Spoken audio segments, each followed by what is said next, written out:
अस्सलाम वालेकुम। Lecture 51 start हो गया जी हमारा। खाली क्लास में एक दो बच्चों को कैलकुलेशन के लिए बिठा लिया गया है, बाकी वैसे घर में बैठ के पढ़ें, ठीक है ना जी। हाँ जी, ये सवाल आपको होमवर्क में दिया था।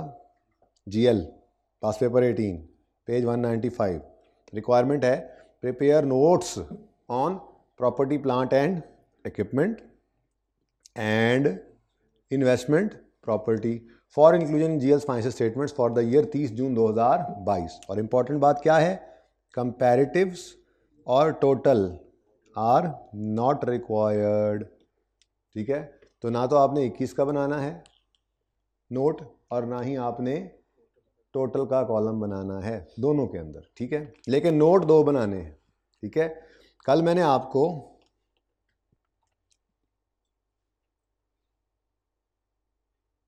ये नोट बनवाया था, नज़र आ रही है तस्वीर? मैं तस्वीर खींच के लाया हूँ लेक्चर से, नज़र आ रही है ना। ज़रूरत पड़ने पर इसको हम फिर किसी वक्त इंशाल्लाह देख भी लेंगे। ये कल हमने नोट बनाया था, ये नोट था इन्वेस्टमेंट प्रॉपर्टी का, ठीक है। इन्वेस्टमेंट प्रॉपर्टी के नोट में एक्यूमुलेटेड डेप्रिसिएशन सिर्फ तब आई थी जब डेप्रिशिएट करना पड़ा था इन्वेस्टमेंट प्रॉपर्टी को, और investment property depreciate fair value model में नहीं होती। यानी अगर फेयर वैल्यू मॉडल होता और बलूचिस्तान वाली ये ग्वादर वाली प्रॉपर्टी कल वाले सवाल में ना होती तो ये निचला सेक्शन बनाने की ज़रूरत ही नहीं थी, ठीक है। या तो कॉस्ट मॉडल होता तो फिर तो बनना ही बनना था, डेप्रिसिएशन होनी होती है। अगर फेयर वैल्यू मॉडल था और ये ग्वादर वाली प्रॉपर्टी नहीं होती तो फिर ये निचला सेक्शन बनाने की कोई ज़रूरत थी? देखो सिर्फ इसी की वजह से बना है। तो हम सिर्फ यहीं पर क्लोजिंग डबल अंडरलाइन कर देते, क्योंकि फेयर वैल्यू मॉडल में क्या करते हैं इन्वेस्टमेंट प्रॉपर्टी में, ये एंड पे उसको ले जाते हैं फेयर वैल्यू पे, गेन या लॉस प्रॉफिट एंड लॉस में ले जाते हैं। तो ये तो यहीं पे पूरा हो जाना था, क्लियर है। तो ये किस लिए बनाया ये पता लग गया हमें। अब आज वाले सवाल में आते हैं। अच्छा, इधर मैंने ओपन किया हुआ था बाय द वे जी। अब आज वाले सवाल के अंदर नोट तो दोनों बनाने, ठीक है। उलट पढ़ना शुरू करते हैं, अदर इन्फॉर्मेशन पहले पढ़ते हैं। अदर इन्फॉर्मेशन में वो कहता है सबसे पहले fair value model is use for subsequent measurement of all investment properties. Investment properties को हम फेयर वैल्यू मॉडल पे रखते हैं। उसके बाद ये पूरा सवाल आपने चूंकि घर में पढ़ा है, ठीक है, तो इसलिए मैं बता सकता हूँ आपको कि आपको ये पता। अच्छा, ये आगे चला गया, चले फॉर्मेटिंग एरर जी। कि जो मैन्युफैक्चरिंग प्लांट है ये तो वैसे ही वो कह रहा है कि मैन्युफैक्चरिंग प्लांट इनके यूज़ में था, ये तो पीपीई है, इसका इन्वेस्टमेंट प्रॉपर्टी से कोई लेना देना नहीं है। लेकिन यहाँ पर जो वेयर हाउस था ये was given on rent on यकम जनवरी 22। इस हमारे साल में ये रेंट पे दिया गया था और प्रीवियसली ये वेयर हाउस इन यूज था, अब रेंट पे दे रहे हैं। इसका मतलब IS 16 था, IS 40 में ट्रांसफ़र हुआ है, तो IS 16 के पीपीई में भी इसने नज़र आना है और IS 40 की इन्वेस्टमेंट प्रॉपर्टी भी है। यानी साल के शुरू में IS 16 का पीपीई था और दौरान साल ट्रांसफ़र हो गया, अब पीपीई नहीं रहा, इन्वेस्टमेंट प्रॉपर्टी बन गया, ठीक है।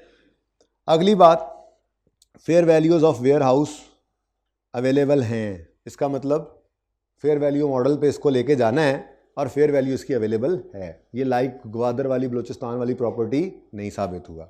उसके बाद GL acquired a property comprising of three similar showrooms. Total cost उसकी 900 थी, 40% उसका लैंड है। Each showroom can be leased out separately, और कहता है GL is using one showroom for own products IS 16 में, while other 2 showrooms were held to be leased out. Leased out मतलब rent पे। मैंने कल जाते जाते बताया था, एक बच्चे ने पूछा था, मैंने कहा लीज का मतलब आपके ज़िंदगियों में सिर्फ यही कराया ही है, लीज का मतलब रेंटल, ठीक है ना। आपने IFRS 16 नहीं पढ़ा हुआ, ये यहाँ पर स्टैंडर्ड में क्योंकि इसने लफ्ज़ इस्तेमाल किया होता है लीज्ड का, तो लीज का मतलब रेंट पे देना ही है, ठीक है। अब ये प्रॉपर्टी भी इन्वेस्टमेंट है, यानी कि 3 शोरूम लिए, एक में अपनी चीज़ें रखी हुई हैं, 2 किराए पे दे दिए, तो एक शोरूम पीपीई है और 2 शोरूम, क्योंकि बड़ी क्लियर सी बात लिखी हुई है। थ्योरी मैंने पढ़ाई नहीं है, लेकिन यही तो थ्योरी पढ़ा रहा हूँ, फिर जाके वहाँ से पढ़ेंगे तो सब तैयार होगा। मैं फिर कहूँगा ये लाइन देखो फलां सवाल में ये काम किया था, ये लाइन देखो फलां सवाल में, तो ज़रा इजी हो जाता है, ठीक है ना। तो ये जो लफ्ज़ लिखा हुआ है ना, each showroom can be leased out separately, इसका मतलब सुकून है, 900 के 3 शोरूम है तो एक शोरूम 300 का है, एक पीपीई है, 2 इन्वेस्टमेंट प्रॉपर्टी है, तो बस 300 इधर 600 उधर, बाकी अकाउंटिंग अपनी अपनी। Can be sold out separately, can be leased out separately, तो किया भी हुआ उन्होंने, ठीक है। अच्छा, इसके बारे में कह रहा है, इसके बारे में क्या कह रहा है कि fair values of each showroom is increasing by 3 million each month, ये भी गिवन है। इसका मतलब फेयर वैल्यू, ये फेयर 2 वाले यहाँ पे क्या ये रास्ता है? अच्छा बंद है जी, क्या कह रहा था मैं?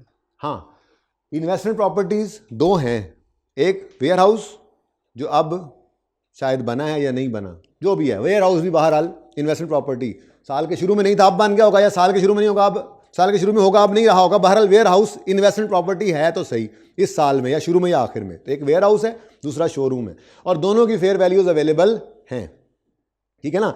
तीसरा तो वैसे ही क्या था, प्लांट, तो प्लांट तो वैसे ही वो मैन्युफैक्चरिंग प्लांट है, और मैन्युफैक्चरिंग प्लांट तो मैन्युफैक्चरिंग के लिए यूज़ होता है, उसने बताने की भी जरूरत महसूस नहीं की कि ये यूज़ में है या रेंट पे है, सादा सी बात है, मैन्युफैक्चरिंग प्लांट हमारा लगा हुआ है तो मैन्युफैक्चरिंग ही कर रहे होंगे इससे, ठीक है। तो ये तो है ही IAS 16। अब ये 2 एसेट्स हैं जो इन्वेस्टमेंट प्रॉपर्टी में जा रहे हैं, वेयर हाउस और शोरूम, ये 2 हैं, इन दोनों की फेयर वैल्यूज अवेलेबल हैं। अगर दोनों की फेयर वैल्यूज अवेलेबल हैं तो हमने लाइन क्या पढ़ी है, फेयर वैल्यू मॉडल पे रखते हैं तो क्या डेप्रिसिएशन होगी, तो इसका मतलब ये वाला सेक्शन बनाने की ज़रूरत ही नहीं है, ठीक है। तो ये 2 एसेट्स के लिए इन्वेस्टमेंट प्रॉपर्टी का जो नोट बनेगा उसमें हम सिर्फ ग्रॉस कैरिंग अमाउंट वाला एरिया बनाएंगे, जो जितना हमने कल बनाया था, opening, addition, transfer in, fair value adjustment, disposal और क्लोजिंग, ठीक है। तो ज़रा तरतीब मैंने उधर नोट किया ना तो ज़रा डिफरेंट कर दी, इसलिए वही बोल दी, ठीक है। और नीचे वाला सेक्शन बनाने की ज़रूरत नहीं है, जबकि जो प्रॉपर्टी प्लांट इक्विपमेंट है उसका तो हमें पुराना ही पता है, उसका तो हमें पुराना पता है, काश कि मुझे वो भी मिल जाए, कोई नोट बना हुआ मिल जाएगा ना, क्या ख्याल है? मैंने बनाए थे नोट, दिखाए भी थे आपको, फिर अगले दिन जब आते थे सब नोट बनाने के लिए, यहाँ कहीं होने चाहिए, नहीं है, अल्लाह की मर्ज़ी, यहाँ होने चाहिए, होने चाहिए, होने चाहिए हैं, फैम, कार्ली, कोई एक पकड़ लो। ये पीपीई का नोट हम बनाया करते थे, प्रॉपर्टी प्लांट इक्विपमेंट का नोट। अब इसमें ऑप्शन कोई नहीं है कि सिर्फ ये एरिया लिखो, कभी ये आएगा कभी ये नहीं आएगा, क्योंकि IAS 16 के अंदर डेप्रीसिएशन वाज अ मस्ट, चाहे एसेट कॉस्ट मॉडल पे है चाहे रिवैल्यूएशन मॉडल पे है, डेप्रीशिएट जरूर होता था। ये फेयर वैल्यू मॉडल IAS 40 का फेयर वैल्यू मॉडल है जो कहता है डेप्रीशिएट मत करो। तो IAS 40 का फेयर वैल्यू मॉडल अगर हो तो आपके पास ऑप्शन है कि आप, इसमें बंद हो जाना, मुझे लग रहा है ज़्यादा खोल लिया मैंने।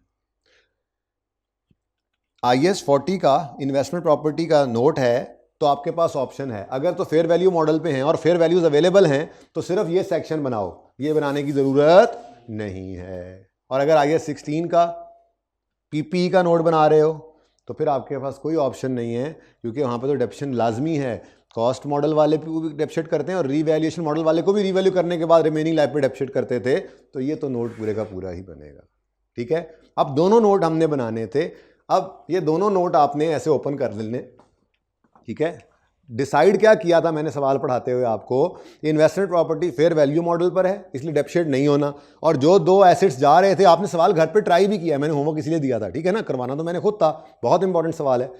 तो जो IAS 40 की इन्वेस्टमेंट प्रॉपर्टीज़ थी उन दोनों की फेयर वैल्यूज अवेलेबल भी हैं, इसका मतलब मेरा नोट तो सिर्फ इतना से ही बनेगा। मैंने हेडिंग दी GL notes to the financial statements for the year 30 June 2022, note number 7 let's say investment property, gross carrying amount, opening, addition, transfer, fair value adjustment, disposal, closing, और आगे देखें मेजरमेंट बेसिस लिख दिया मैंने, डेप्रिसिएशन मेथड नहीं लिखा, क्यों, जरूरत ही नहीं है, डेप्रिसिएशन का कॉलम सेक्शन नहीं डाला यहाँ पे, क्योंकि दोनों की फेयर वैल्यूज अवेलेबल हैं और फेयर वैल्यू मॉडल फॉलो करते हैं, तो डेप्रिसिएशन का कोई यहाँ पे आना जाना नहीं है। ये नोट यहाँ पे खत्म हो जाएगा, जितने भी 2 एसेट्स हैं ना, 2 एसेट्स हैं, वो जो 2 एसेट्स आएंगे उनका यहाँ पर जो भी होंगे वो क्लोजिंग बैलेंसेस उनके यहाँ पे नज़र आ रहे होंगे, और बस ये इनकी फेयर वैल्यूज ही इनका क्लोजिंग बैलेंस होंगी, क्योंकि हमने इनको रखा ही किस पे हुआ है, फेयर वैल्यूज।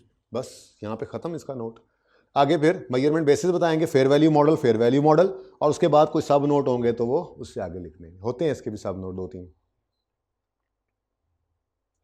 सही है। और पीपीई का नोट, अच्छा अब दोबारा से नहीं हेडिंग्स बनाने लग जाना, GL note to the financial statement for the, इसी ऑर्गेनाइजेशन के notes to the financial statement की हेडिंग बन गई ना। अब आगे जितने भी नोट्स हैं इसके हर एक के साथ ये हेडिंग नहीं देनी, बस नोट का नाम नंबर आगे चलता रहता है, क्योंकि फाइनेंशियल स्टेटमेंट्स जब आपको दिखाई थी, फिर दिखा दूंगा अगर आज जरूरत महसूस हुई तो।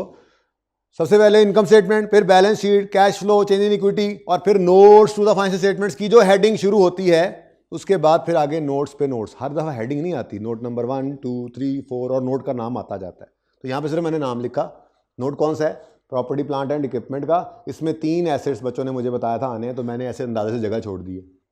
इस नोट को देखो पूरा बन रहा है, opening, addition, transfer, revaluation, disposal, closing, वही पुराना ईयर एंड की रीवैल्यूएशन थी सवाल के अंदर। इस वजह से वो जो एक प्लांट था मैन्युफैक्चरिंग, इसलिए पहले डेप्शन लिखी, फिर ट्रांसफर, वही डिस्पोजल, वही क्लोजिंग, बुक वैल्यू, नीचे सब कुछ आ रहा है, ये पुराना नोट आ गया।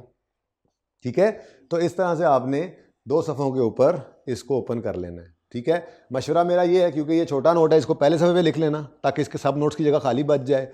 दूसरे सफ़े पे हेडिंग बनाओ इसकी, और ये और इससे अगला सफ़ा यानी तीसरा सफ़ा आप छोड़ देंगे सब नोट्स के लिए, ये मेन बॉडी हो गई। और चौथे सफ़े से आपने वर्किंग की हेडिंग देकर सवाल को सॉल्व करना शुरू करना है। तो घर बैठे हुए बच्चे यहाँ पे पॉज करें, 1 मिनट सुन लें पहले, फिर पॉज करें।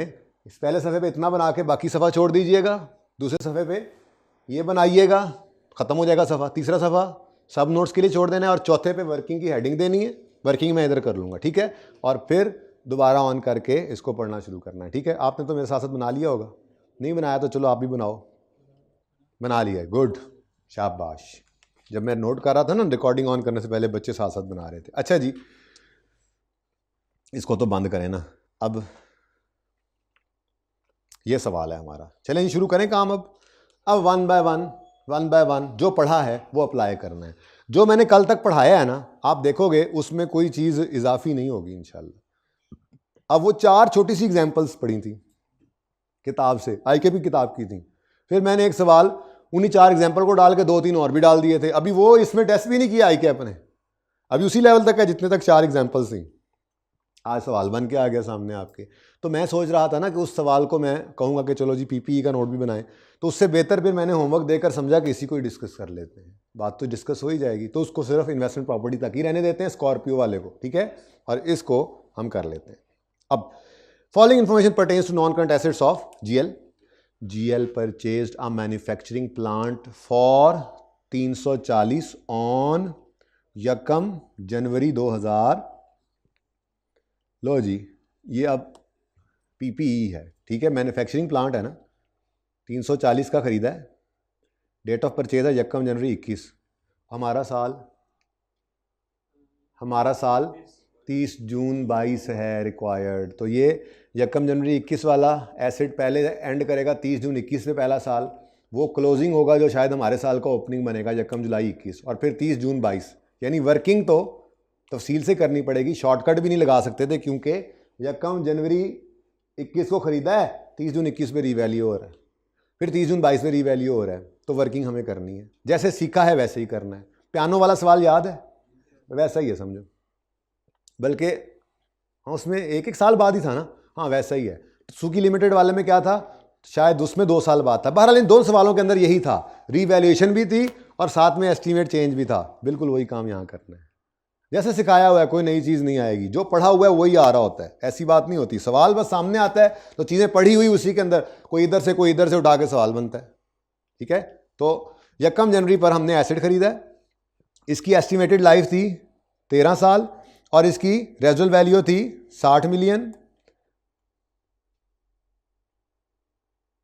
और कहता है ये 1 जनवरी 21 को आया, तो पहला ईयर एंड कब होना है, 30 जून 21 पर वो कह रहा है रीवैल्यूड अमाउंट, रीवैल्यू भी हो रहा है जी। रीवैल्यूएशन मॉडल यूज करता है ना, ये लाइन तो मैंने पढ़ाई नहीं। Cost model is use for subsequent measurement of all PPE। ओहो, ये तो यूज ही नहीं करना था। नहीं आगे पढ़ो, except for manufacturing plant for which revaluation model is use. तो इसके लिए कौन सा मॉडल यूज करना है उसने, रीवैल्यूएशन मॉडल, ठीक है। तो रीवैल्यूएशन मॉडल यूज हो रहा है तो हमें रीवैल्यू तो करना पड़ेगा। अब 30 जून 21 पर रीवैल्यूड अमाउंट भी बता दी उसने और जालिम ने रेजिडुअल वैल्यू भी बता दी और वो बदल भी गई पहले ही साल। तो ईयर एंड पे आके ईयर के स्टार्ट जब एसेट खरीदा 1 जनवरी पर, उस दिन हमारा ख्याल था 60 मिलियन का बिकेगा एंड ऑफ द लाइफ, 13 साल के एंड पे। लेकिन अभी इसी साल के एंड पे पहुंचे तो रीवैल्यू करवाया, रीवैल्यूअर ने कहा हालत बड़ी खराब कर ली है एसेट की, ये तो 54 का ही बिकेगा अब। तो क्या करें, गलत वाले एस्टीमेट से डेप्शन करें या सही वाला यूज कर लें?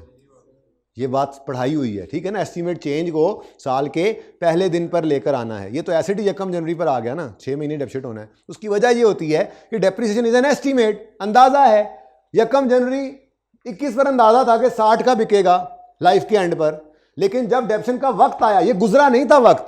अगर ये 21 गुजर गया होता और 22 में खड़े होते तो एस्टीमेट चेंज को वापस नहीं लेके जाते, अगले साल को सही कर लेते। लेकिन अभी तो इस साल की डेप्शन कैलकुलेट करनी थी ना, फाइनेंशियल स्टेटमेंट बनाने लगे थे। सही अंदाजे का पता लग गया, जब सही अंदाजे का पता लग गया तो उसी के हिसाब से डेप्शिट करना चाहिए। यानी कि ये 60 तो एवं परेशान करने के लिए था, धोखा देने के लिए था आपको, ठीक है। और हमने क्या करना है, इस 54 को यूज़ करना है, 340 वाली कॉस्ट को डेप्रीशिएट करेंगे, माइनस करेंगे ये वाला 54, लाइफ 13 साल इस्तेमाल करेंगे और 30 जून 21 पर पहले इसको लेकर आएंगे, फिर 30 जून 21 पर इसको रीवैल्यू करेंगे एंड सो ऑन। वही वाला काम चलता रहेगा। और ये काम हमने पियानो वाले सवाल में भी किया, ये काम हमने टसुकी वाले सवाल में भी किया, ये काम हमने कार्ली वाले सवाल में भी किया। और मेरे एक दोस्त ने मुझे ये बताया, यहीं पर हम जो इकट्ठे पढ़ाते हैं उनमें से, कि शायद एक सवाल में ये स्किप हो गया है पॉइंट, हमारा सोल्यूशन ख़राब है। वो सवाल में इंशाल्लाह मंडे को आइडेंटिफाई करके आप लोगों को बताऊंगा, जो आएंगे उनको। अच्छा, मैं कह ज़रा आ जाए ना, ठीक है। और भाई मंडे को मैं बता दूं, गवर्नमेंट ग्रांट स्टार्ट कर रहे हैं हम, ये सुन लो। ये आज और कल में ये फारिग है, उसके बाद कल का दिन मैं लगाऊंगा, छोटी छोटी एग्जांपल्स बना के लाऊंगा, सारी थ्योरी उसमें इंशाल्लाह कवर करने की कोशिश करूंगा। ये चैप्टर ख़त्म, कल इसके एमसीक्यूज करा के छुट्टी, उसके बाद मंडे से गवर्नमेंट ग्रांट। इसमें जो कुछ है वो उसका जूस भी निकाल देंगे हम इंशाल्लाह। हम पास पेपर्स तो कर ही रहे हैं आपके सामने, ठीक है। ये अल्टीमेट सवाल है जो आपके सामने है, बहुत ज़बरदस्त सवाल है, लेकिन कुछ भी नहीं निकलना इसमें से, क्योंकि हम जोर सारा लगा चुके हैं। 3 दिन से कोई थ्योरी नहीं पड़ी, सिर्फ यही देख रहे थे। थ्योरी तैयार हो रही है साथ साथ, ठीक है। तो मंडे को जब आप आएँ, वैसे तो कल भी लेक्चर आएगा आपके पास, ये लेक्चर ज़रूर लेने। और मंडे को जब आप आएँ तो नए कपड़े पहन के आएँ, ईद वाले, नया टॉपिक जो शुरू होना है। और वो भी बड़ा इंपॉर्टेंट है, वो भी हर अटेम्प्ट में घुसा होता है, ठीक है। इनके साथ तो ये देखो अब मिक्सचर चल रहा है ना, IAS 16 से जान नहीं छूटी है आपकी। मैंने कहा था नहीं भूलने दूंगा आपको IAS 16, 50 से लेक्चर गुजर गया है। ये IAS 20 जब पूरा होना है तो हमारा एक पूरा ग्रिड ख़त्म हो गया, तो IAS 16 नोट समेत इस ग्रिड में रहा। और जब अगले ग्रिड्स में जाएंगे तो नोट की जान छूट जाएगी, IAS 16 की जान नहीं छूटनी। ये वर्किंग, ये डेप्रीसिएशन, ये रूल्स, ये हर जगह आपके साथ साथ रहेंगे, यहाँ तक कि FAR 1 ही ख़त्म हो जाए, फिर FAR 2 शुरू होगा, ये वहाँ पे भी आपके साथ साथ चलेगा। इसके लिए इसकी बहुत ज़्यादा सिग्निफिकेंस है। तो आपकी की हुई मेहनत आपके सामने आपके काम आ रही है, ठीक है जी। बच्चों शुरू करें जी, सर बातें कम करें, ज़रा काम ज़्यादा करें। अच्छा जी, ठीक है।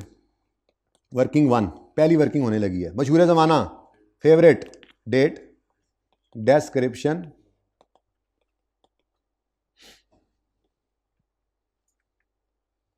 और क्या नाम है जी इसका एसिड का, मैन्युफैक्चरिंग, पौधा, और रिवैल्यूएशन सरप्लस। ध्यान से पढ़ना, यहाँ पे FAR 2 में जाके ना ये प्रॉफिट एंड लॉस के आगे 2 कॉलम और ऐड हो जाते हैं, फिर यही वाली रिवैल्यूएशन, वो टैक्स के। यहाँ पे तो हम FAR 1 में टैक्स को इग्नोर करते हैं ना, वहाँ पे टैक्स को भी लेना पड़ता है।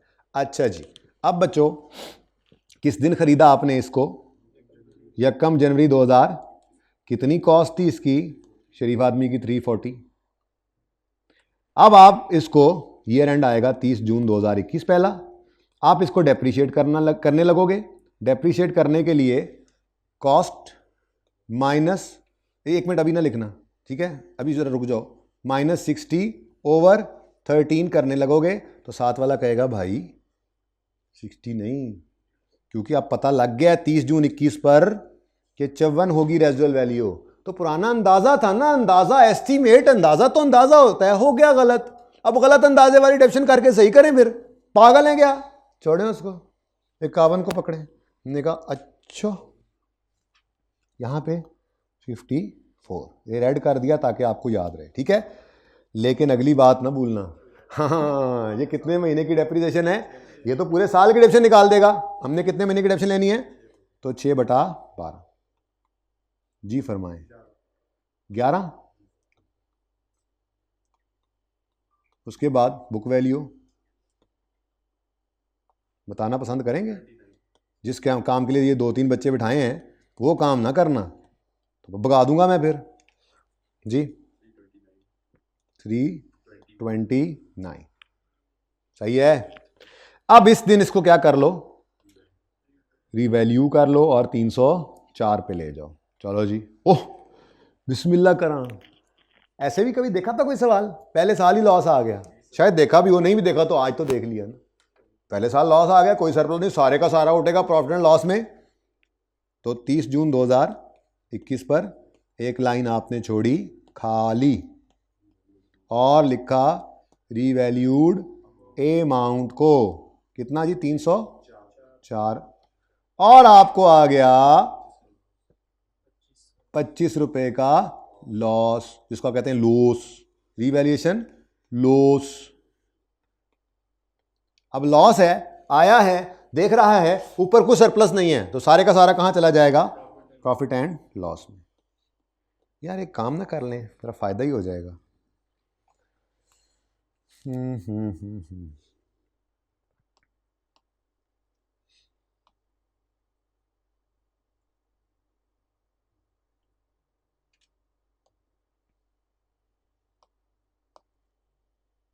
आप चलो जी, लेना लग गई साड़ी।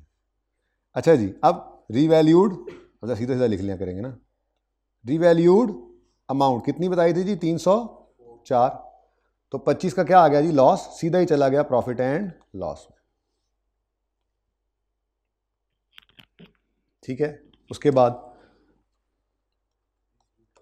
30 जून 22 ना लिखा करो पहले, खतरा होता है कहीं वहां खड़े होकर ना लाइफ रिमेनिंग निकालने लग जाओ। अगर एसेट रीवैल्यू हो गया है तो रीवैल्यूएशन के दिन खड़े होकर रिमेनिंग लाइफ निकालते हैं और फिर रीवैल्यूड एसेट को, चलो अच्छा अब डेप्रिशिएट करना है किसको? 304 को माइनस 54, ठहर जाओ, डिवाइडेड बाय, अभी लिखो मत ना, अभी लिखो मत, ठीक है।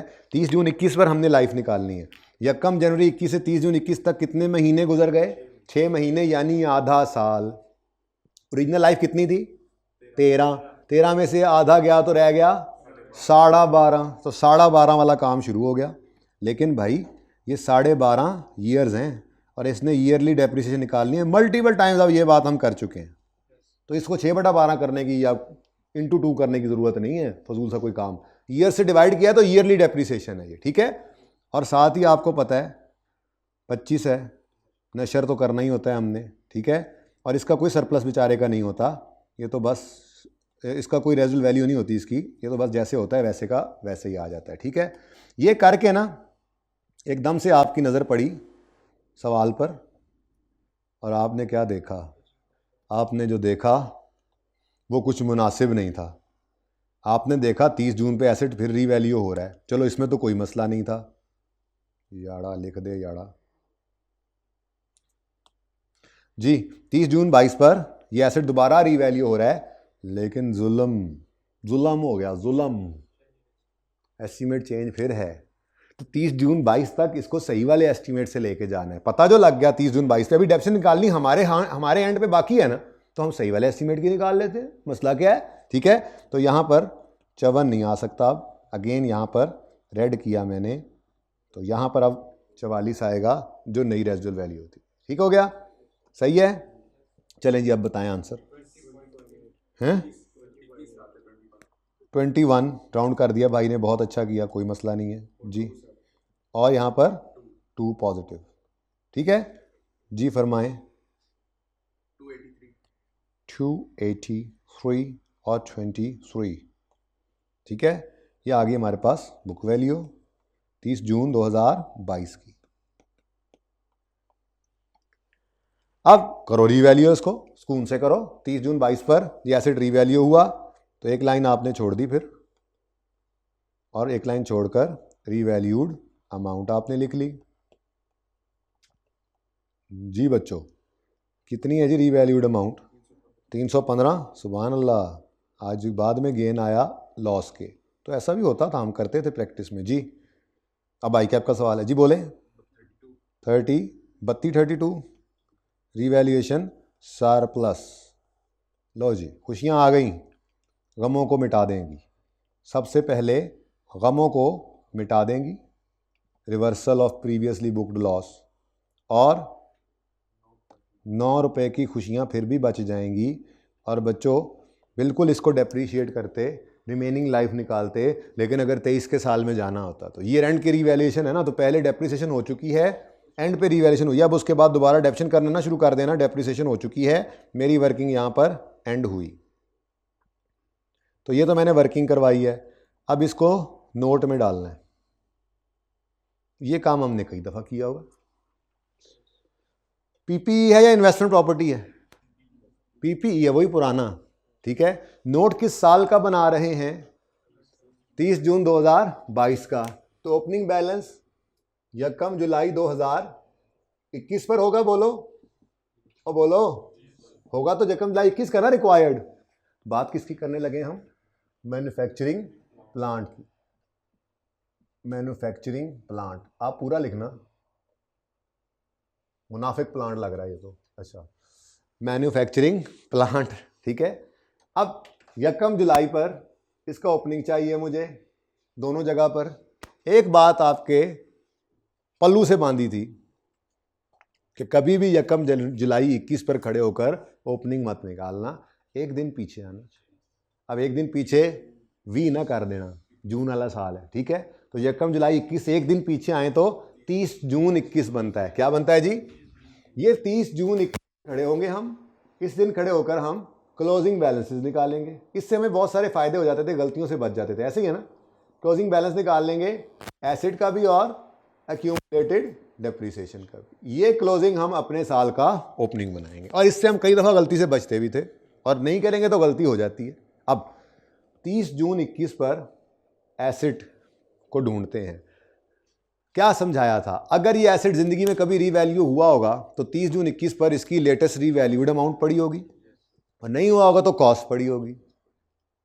अब 30 जून 21 पर खड़े होकर हम ये सोच रहे थे कि क्या ये एसिड 30 जून 21 या उससे पहले कभी रीवैल्यू हुआ है? तो उन्होंने कहा 30 जून 21 पर हुआ है। तो इसीलिए जुमला मेरा ये होता था, याद है मैंने वहाँ भी स्ट्रेस दिया था ईयर एंड वाले सवाल में, कि हम ये पूछा करते हैं कि क्या ये एसिड 30 जून 21 या उससे पहले कभी रीवैल्यू हुआ है?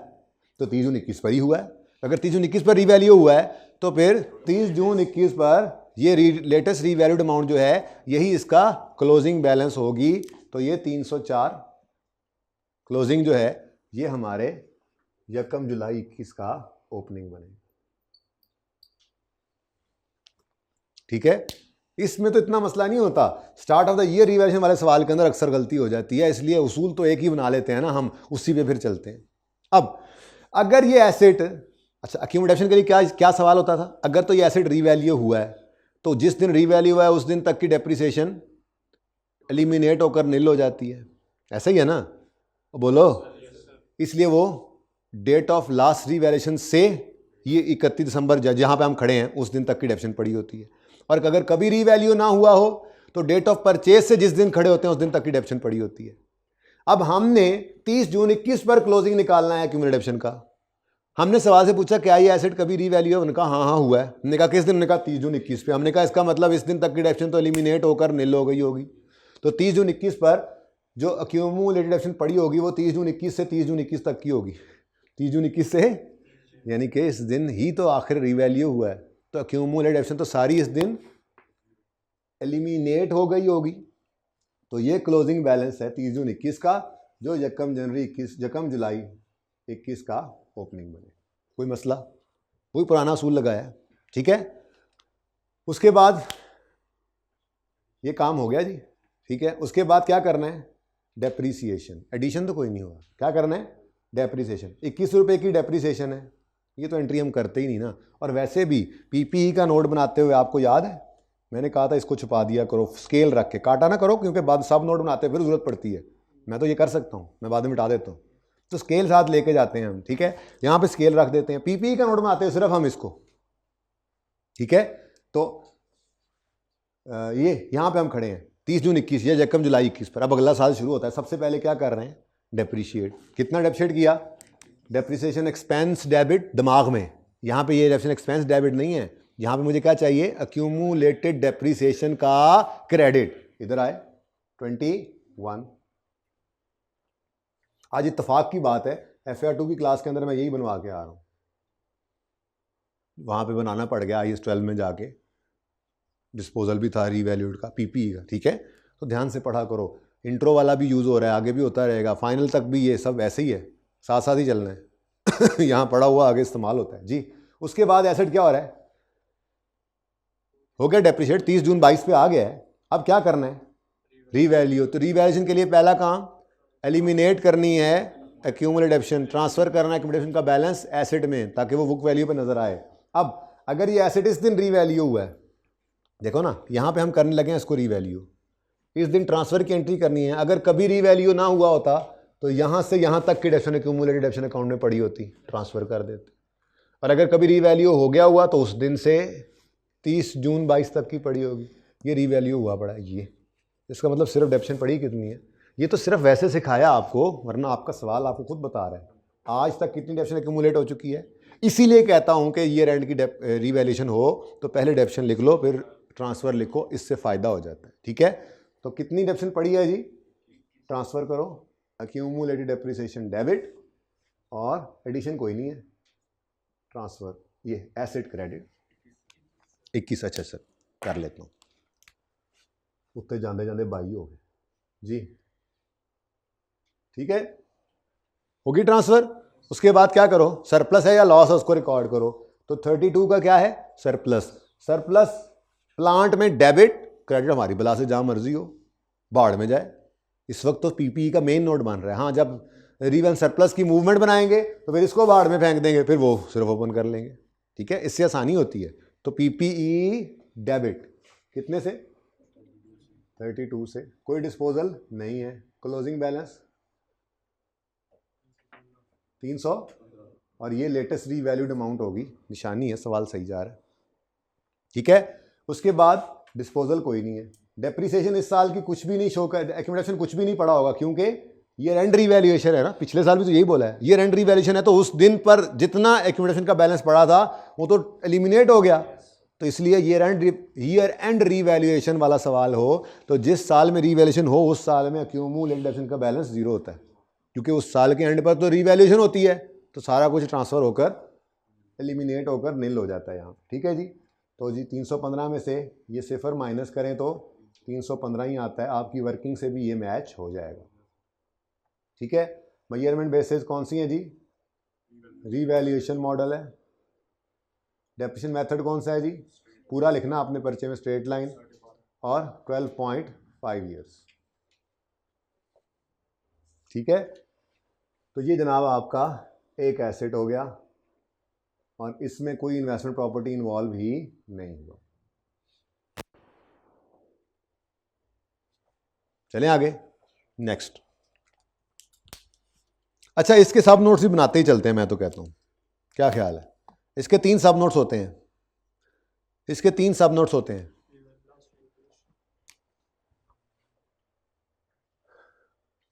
Revaluation was performed on 30 June 2022 by an, नहीं लिखा हुआ तो अपनी तरफ से लिख दो, by an independent firm of valuers, या by an independent valuer, by an independent, नहीं ना लिखा हुआ उसका नाम शाम, तो बस इतना तो लिख दो ताकि उसको पता लगे कि आपको पता है, by an independent valuer. Independent ही हो सकता है, डिपेंडेंट से नहीं करवा सकते, रिश्तेदारों से नहीं करवा सकते। उसके बाद कौन सा सब नोट बनाया करते थे, मूवमेंट इन रीवैल्यूएशन, पूरा लिखना है आपने, सरप्लस अब सिर्फ 1 साल है ना, तो उसने कहा हुआ है कि मत बनाओ कंपैरेटिव, ठीक है। हाँ वो अलग बात है कि हो सकता है मैं वेयर हाउस के अंदर भी ये मूवमेंट दिखानी पड़े, तो थोड़ी सी जगह साइड पे छोड़ देंगे ज़रूर, लेकिन फ़िलहाल तो बात कर रहे हैं मैन्युफैक्चरिंग प्लांट की। अब जब हम इस तरफ आएंगे तो एसिड को छुपा लेंगे, ठीक है ना। हमें सिर्फ सामने क्या चाहिए, रीवैल्यूएशन सरप्लस का कॉलम। अब उसूल वही था जो सिखाया हुआ है आपको, opening balance arose during the year,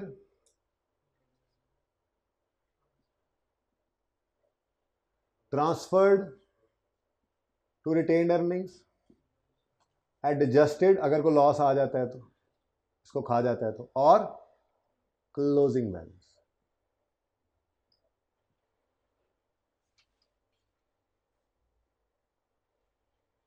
और उसूल क्या है, ओपनिंग यकम जुलाई 2021 पे चाहिए, तो कभी भी यकम जुलाई 2021 पे नहीं निकालेंगे। हालांकि यहाँ इतना मसला नहीं है, पर फिर भी ठीक है।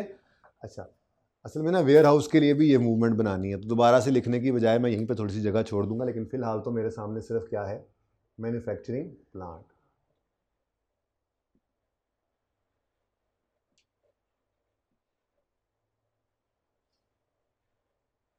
ठीक है, तो यकम जुलाई 21 पर कभी भी ओपनिंग निकालेंगे। उसूल चाहे इधर नहीं लग रहा, फिर भी लगाना वही है, जब लगेगा तो फंस जाएंगे ना फिर। तो 30 जून 21 पे जाएंगे, क्लोजिंग ढूंढेंगे। सरप्लस के अंदर 30 जून 21 का क्लोजिंग कितना नज़र आ रहा है आपको, था ही नहीं। अच्छा, 0। 30 जून 21 का क्लोजिंग 0 है, तो यकम जुलाई 21 का भी 0 है। फिर इसीलिए कहा ओपनिंग 0, वरना आप लिख बैठते ओपनिंग में, गलत हो जाता ना, ठीक है। उसके बाद 22 का साल शुरू हुआ, और ड्यूरिंग द ईयर 30 जून 22 पर, चाहे साल के आखिरी दिन, ये 9 रुपये का क्या हो गया, अरोज ड्यूरिंग द ईयर 9। और क्योंकि ये रेंट था तो कुछ ट्रांसफ़र नहीं हुआ, कोई लॉस आके इसको नहीं खा रहा, तो यही क्या है हमारे पास, तो वर्किंग के साथ मैच भी कर रहा है एज यूजुअल जैसे करता होता था, ठीक है। तीसरा सब नोट क्या है, had there been no revaluation वाला। उसके लिए मेरे ख्याल में अब थोड़ी सी छोटी सी वर्किंग करनी पड़ेगी हमें, कर लें कि नहीं, इजाज़त यहीं पर ही कर लें, वर्किंग नंबर 2।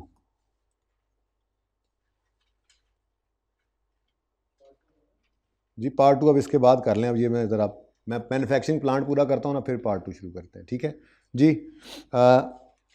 वर्किंग नंबर 2 है, had there be no revaluation के लिए मैं वर्किंग कर रहा हूँ ना, ठीक है।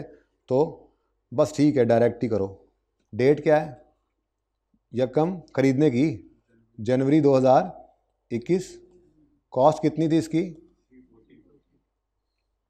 340। उसके बाद 30 जून 2021 आया होगा, डेप्रीसिएशन की होगी आपने 340 माइनस, अब यहाँ पे ओरिजिनल वाला ना नहीं आएगा भाईजान, रीवैल्यूएशन हो ना हो एस्टीमेट तो बदल चुका है ना। ये भी काम किया हुआ है हमने क्लास में, ये भी काम किया हुआ है हमने क्लास में, ऐसे ही किया, बल्कि टसुकी वाले में किया था आई थिंक। जब had there be no revaluation वाला मामला आया था तो पकड़ी तो मैंने कॉस्ट थी, एंड तक लेके गया था, लेकिन एस्टीमेट चेंज का असर मैंने उसमें डाला था। तो ये काम याद से, अब दूसरी बार तीसरी बार ऐसे हो रहा है तो याद हो जाना चाहिए। डिवाइडेड बाय 13 इंटू 6/12, जी बोलें 11। उसके बाद बुक वैल्यू 329। फिर जी 30 जून 2022 पर हमें लाना है ना इसको, रीवैल्यू वगैरह तो करना नहीं है भाई। तो 30 जून 2022 पर जब लाने लगेंगे तो डेप्रिसिएशन करते हुए एस्टीमेट बदल गया, बदला है नहीं बदला, अब एस्टीमेट बदला है तो book value at the date of change in, अच्छा अगर ये एस्टीमेट ना बदलता ना तो 340 माइनस 54/13 11 यही आता। लेकिन मसला क्या हुआ, अगेन आपकी रेजुअल वैल्यू बदल गई 22 के साल में भी।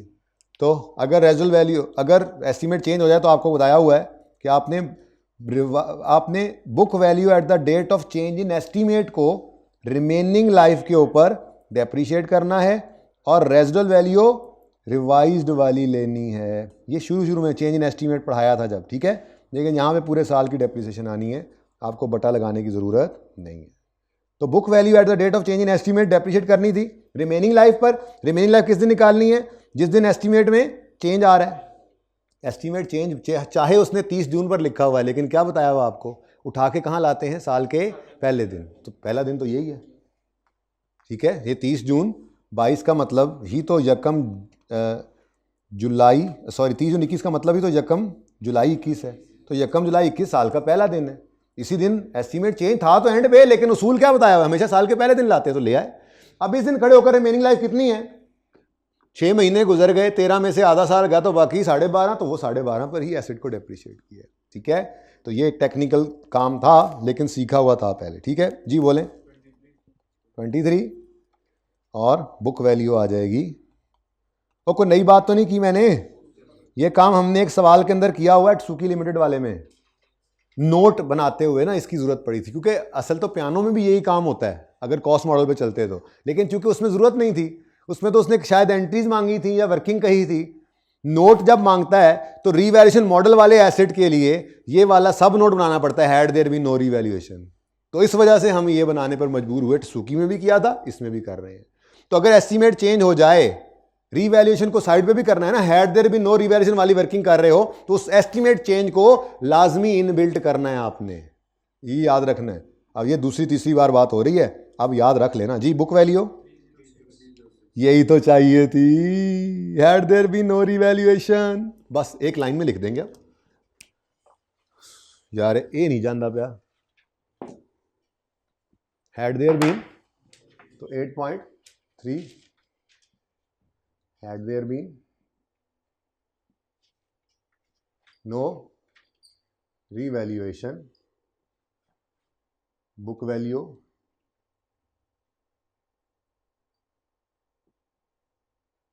of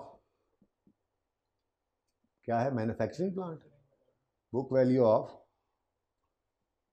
manufacturing plant would have been ₹306 million